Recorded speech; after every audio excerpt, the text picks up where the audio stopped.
It's Daybreak on the rise. It's time for the press preview. A first look at what's on the front pages of the papers. Of course, as usual, we'll start with this day, our sister publication. This day says Tinubu's search for running mate begins.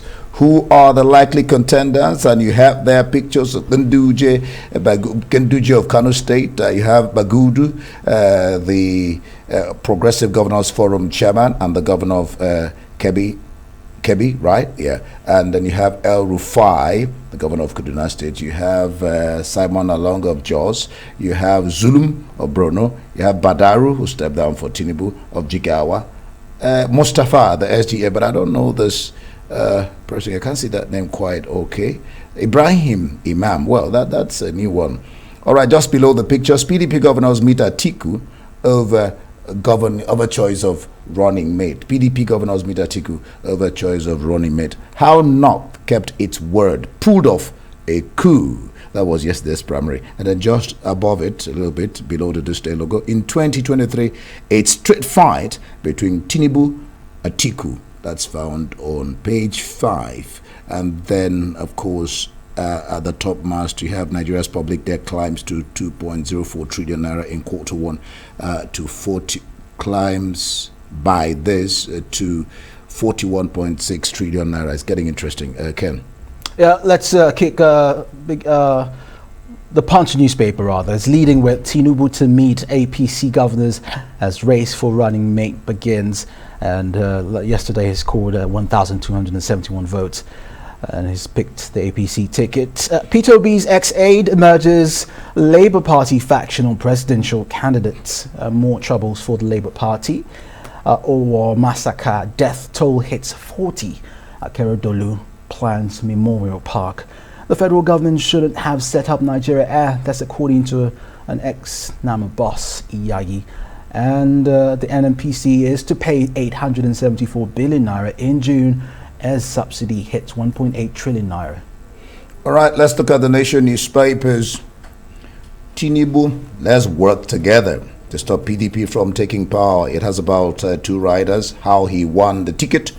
Governors Lawan, Atiku, Kwankwaso, Fayemi, Uba, others salute standard bearer of the APC. Of course, if you look down that same row or column, you will see the results as they were marshaled out. And then that's the picture there, the, if you like, 1 million naira picture, or more than 1 million, of the president handing over to Tinubu the flag of the APC with the chairman, of course, standing by Tinubu's left. All right, we did not break our backs, and we are here very happy and confident and courageous to tell you that the cat that lies down quietly is not a pretension of death, but a breeding of his energy to devour its enemies. That's just a quote, but I can't see who did that quote there. All right, 40 killed, 61 injured in a war terror attack. 48 jostled for a Alafi throne. That's on the mast. And let's leave it there and go to the next page. The Tribune is leading with 2023. Tinubu Atiku set for historic duel. 38 died in our massacre. That's according to the Catholic bishop. The Ondo government will provide land for a mass burial. That's according to the governor at Keredolu. The World Bank alerts of stagflation risk amid sharp slowdown in growth. That's on page 6. And Wike, that's the governor in the South River State, may be running mate to Atiku Abubakar. The ex-VP meets IU governors for more consultations. That report is on page 8. All right, of course, there'll be permutations and the press will go to town with who is getting what and who is not getting what. Let's look at the foreign papers. The Guardian, fuel cost surge and dire economic forecast shatter Prime Minister's hopes of reset. Pele backs call to step up hunt for journalists. I don't know which Pele is this. All right, let's go to the next foreign paper. The Daily Express. Now that's a promise. Prime Minister vows to slash bills. Independent revealed Ukraine forces outgunned up to 40 to 1. With a rider, intelligence report warns soldiers are deserting Eastern Front. This is the Financial Times. UK growth set to be worse in G20, apart from Russia. OECD is warning, and a TikTok executive is stepping back after the Financial Times probe into aggressive work culture. The I paper, and then we'll bring in Emmanuel. Let's look at the I. Do we have the I there on the screen? Good. Rail strike, passengers face 6-day shutdown. Emmanuel, good morning. Glad to have you join us on Daybreak. Let's look at the papers now. Emmanuel, yeah, good morning to you. Welcome to the program. All right, this day says Tinubu's search for running mate begins. Who are the likely contenders? Of course, you have a potpourri of those on the front page. Who are the likely contenders? What I don't understand is the man. I don't know how, but it happens. Emmanuel, over to you. Well, Indy, good morning. It's the morning after, isn't it? And Kenneth, good morning. Good morning. So now, of course, we've shifted slightly from presidential politics now to vice presidential politics. Still presidential politics, all the same, and we're reporting the crisis of how this, the flag bearers, how they're going to grapple with the crisis of who should be their running mates. And this day, in its normally beautiful style of representing the story, making it very easy for the reader to get a very clear understanding of what is happening. Also, gave the options there, not just the names, but also their pictures. And if you look at that at least, you will see that, of course, Tinubu will be thinking of picking a running mate from the north. Because he is, of course, the APC's gone for a zone to the south. And that presents, even the story is saying that that presents Tinubu with a serious issue, the issue of the Muslim ticket. And you know how strong faith, issue of faith can be, especially with the war killings, with DAYBREAK crisis, and all of that. There's no time that religion has actually worked its way into, not just even national politics, but even at the state level. It's one of the very disturbing situation that the votings this period, this season, might take into cognizance the issue of religion. There was one time that it didn't really matter when Abiola, for instance, MKO Abiola, chose King. It really didn't really matter. But emotions are so high right now.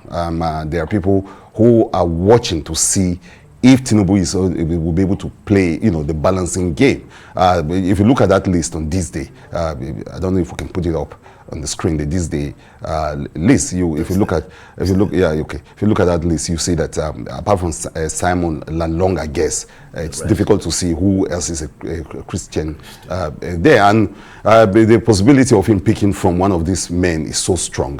Because they played, if you look at them, the governors really played a very strong role in his emergence. So it's going to be a governor's show for him. So this is the crisis that the APC is faced with. Last night I spoke with some top people who were saying that, look, the mood of the country now does not really probably take into cognizance the issue of whether it's going to be a Muslim ticket, and that Tinubu challenge. Yeah, well, yes, in the sense that for the first time, I think in a very long while, religion is beginning to show up again. People are wondering who these people are, their religion, and how that is going to shape their policies and the kind of even governance or leadership they are going to provide. Not many are concerned about some of the things that they have been saying. Tinubu yesterday, for instance, continuously say that he's the candidate for change, he's the candidate that will bring about the kind of changes we want, and everything. And very in his normal boastful, rather some people say courageous way of saying some of these things, that he can pull it off and that we can be a great country again and all of that. But now people worry too about who he's going to run with. I mean, even if they're going to accept his candidacy, but you know that the Christian coalition, so to speak, around the country, Middle Belt, the Southerners, and all of that, we want to know whether it's going to be a Muslim ticket. So that's, Indy, to use your word, challenge, is what this is presenting. Other parties too are thinking of, Atiku too is thinking of a running mate. I'm sure we'll come to that story, which is also on the front page of the This Day. But yes, we've shifted slightly away from presidential race now. There's a clear fight between Tinubu and Atiku. Some people are not really taking into cognizance the fact that Peter Obi is actually putting up a very strong fight as the Indy. What are you trying to say? Oh, Labour. Yeah. But there are two major parties in Nigeria who have to face that, just like it is in America. Well, Ken. I mean, of course, two major parties and anything can happen. But the Labour Party is currently swimming in murky waters at the moment. We just heard in the news about a factional presidential candidate from part of the party. So that's a challenge for Peter Obi. But the Tribune is reporting that Wike, the governor in Rivers State, may be running mate to Atiku Abubakar. How will this play out, Emmanuel? Well, yeah, again, like I said, it's part of the shift that the story has slightly shifted now to who will be the running mate of these individuals. And it's very important. The vice president or the choice of the vice president is almost as important as the president himself. Remember, that's the man that is only a breath away from becoming president should anything happen to the president. So, and we've seen all sorts of vice presidents in this country, from the likes of the Osibanjo, who actually ran recently, or Atiku himself, the vice president Atiku Abubakar. There's all that about who do you pick? What kind of person are you picking? Is the person going to be a supporter, or is going to try to outshine you or outmaneuver you? Indy earlier today was telling me that it's difficult. The constitution has made it difficult for a vice president to overshadow the president. But in the past, we've seen vice presidents or people who are in the second position who actually acted in the place of the person in power. The person in power. So I think it's in the light of that people are looking at Wike. If Wike is the choice to Atiku, what kind of deputy will he be? What kind of vice will he be? Given the fact that he's also an ambitious person, very a lot of people say very tough.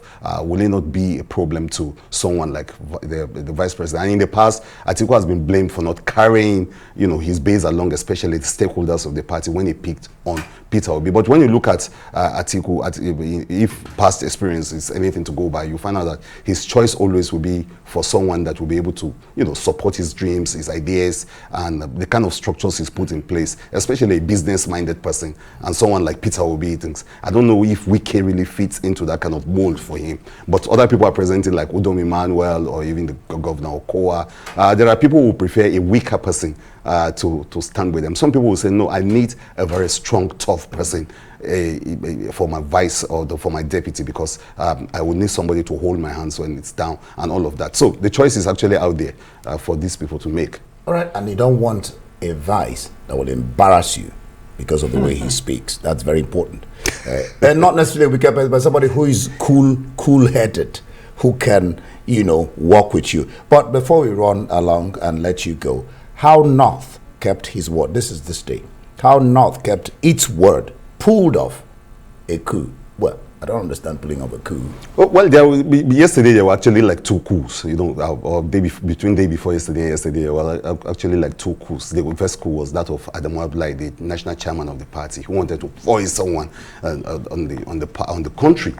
Dangerously play that game, but thank God it was foiled. So the other coup that this day is talking about was the coup that foiled the first coup, which is the fact that those governors kept their word, insisted that power must shift to the south, and it happened. So if you look at that piece, beautiful piece on the trustworthiness of politicians. People say politicians don't keep their words, but these men came together and said, look, we're insisting. They went to the president, they pulled all sorts of strings, they defeated the national chairman of the party and said, look, we have to work towards a southern candidate.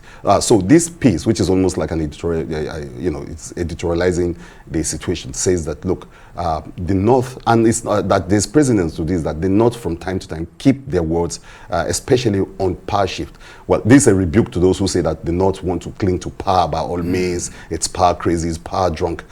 This piece is saying that in fairness to the North, sometimes the North doesn't just cling to, and the piece also went into history to show that there were times in the history of this country where the North graciously considered to say that, look, power must shift to the south. Abiola was, of course, that example was cited in that piece, in that write-up. So it's saying that this is almost like deja vu. It's like a repetition of what's happened in the past. The North has not always been this power-drunk kind of image that has been created out there, even though it has the power, it has the numerical strength to always want to keep power, but that they make good their trade by saying, and that's a good one for the APC. So those who want to vote out APC are faced with now the crisis of the fact that at least APC kept its word in shifting power to the South. And yet, there are people who are saying that, no, it's time to vote out APC and bring in, a new government and a new party altogether. I yesterday talking with people on the street who are saying that, look, for some of them, it is neither APC nor PDP. They're just tired of the whole